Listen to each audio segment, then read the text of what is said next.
രാത്രിയിൽ ദീർഘനേരം ഉറങ്ങുന്നത് പല രോഗങ്ങൾക്കും തടയാൻ കാരണമെന്ന് ശാസ്ത്രം പറയുന്നു. പക്ഷെ രാത്രി അല്പം മാത്രമേ ഉറങ്ങാവൂ എന്നാണല്ലോ ഖുർആൻ പറഞ്ഞത്. എന്തുകൊണ്ടാണ് ഇങ്ങനെ ഒരു ഡിസ്ക്രിപ്പൻസി എന്താണ് എന്ന് ചോദിക്കുന്നു. എന്താണ് ഇതൊരു വൈരുദ്ധ്യാണോ? അല്ല. ومن الليل فتهجد به نافلة لك عسى أن يبعثك ربك مقاما محمودا. റസൂലുള്ളാഹി സ്വല്ലല്ലാഹു അലൈഹി വസല്ലമ തങ്ങളോട് അല്ലാഹുവിന്റെ ഒരു ആജ്ഞയുണ്ട്.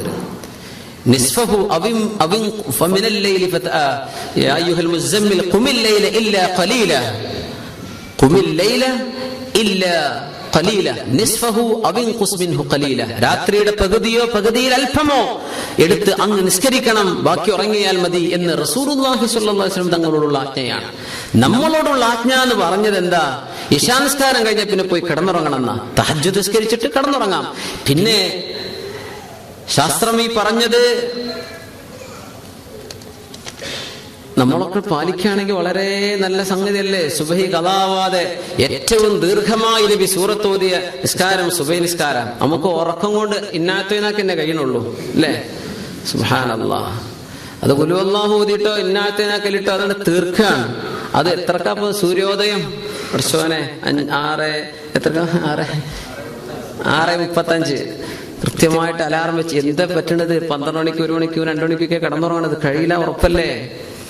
ഏറ്റവും കൂടുതൽ മുഅ്മിനിന് ഉന്മേഷമുണ്ടായിരുന്ന നിസ്കാരം സുബഹി നിസ്കാരമായിരുന്നു. എന്താ കാരണം?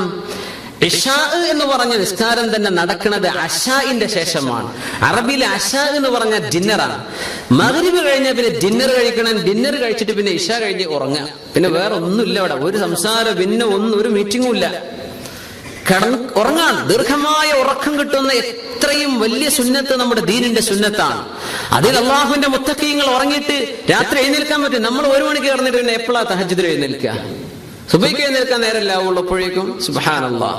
അപ്പൊ അതിനർത്ഥം നേരത്തെ. അത് മാത്രമല്ല, ഒരു സയൻസിൽ മറ്റൊരു കാര്യം കൂടെ പറഞ്ഞുതരാം. രാത്രി 12 മണിക്ക് ഉറങ്ങുന്ന 1 മണിക്കൂർ 12 മണിക്ക് ശേഷം കിട്ടുന്ന 2 മണിക്കൂറിന് തുല്യമാണ്. 12 മണിക്ക് നിസ്ഫുൽ ലൈൽ കഴിഞ്ഞാൽ പിന്നെ നമ്മുടെ ശരീരത്തിന്റെ ബയോളജിയും ഇതിന്റെ സിസ്റ്റമൊക്കെ അള്ളാഹു ഈ പ്രപഞ്ചവുമായി ബന്ധിപ്പിച്ചിട്ടുണ്ട്.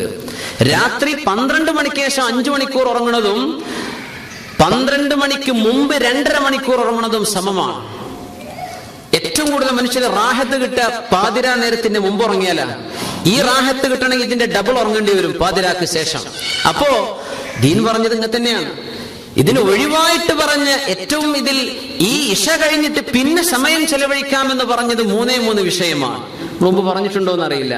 ഒന്ന്, ഭാര്യ ഭർത്താക്കന്മാർ ഒരുപക്ഷെ അവര് ജോലി കഴിഞ്ഞ് വന്ന് സ്വന്തം ഭാര്യയോട് വർത്താനം പറഞ്ഞിരിക്കാൻ കിട്ടുന്ന ഒരു നേരം ഇശാഇന് ശേഷമാണെങ്കിൽ ഭാര്യ ഭർത്താവ് വർത്താനം പറഞ്ഞിരുന്നോട്ടെ, കുട്ടികളൊക്കെ പോയി ഉറങ്ങിക്കോട്ടെ. 2, ഇസ്ലാഹു ദാത്തിൽ ബൈൻ. എവിടെയോ ഒരു പ്രശ്നമുണ്ട്, എന്തോ ഭയങ്കര അങ്ങോട്ടും ഇങ്ങോട്ടും പ്രശ്നങ്ങളുണ്ട്, മസ്ലഹത്ത് ചെയ്യണം. മസ്ലഹത്തിന്റെ ചർച്ച ഇശാ നിസ്കാരത്തിന് ശേഷമാകാം.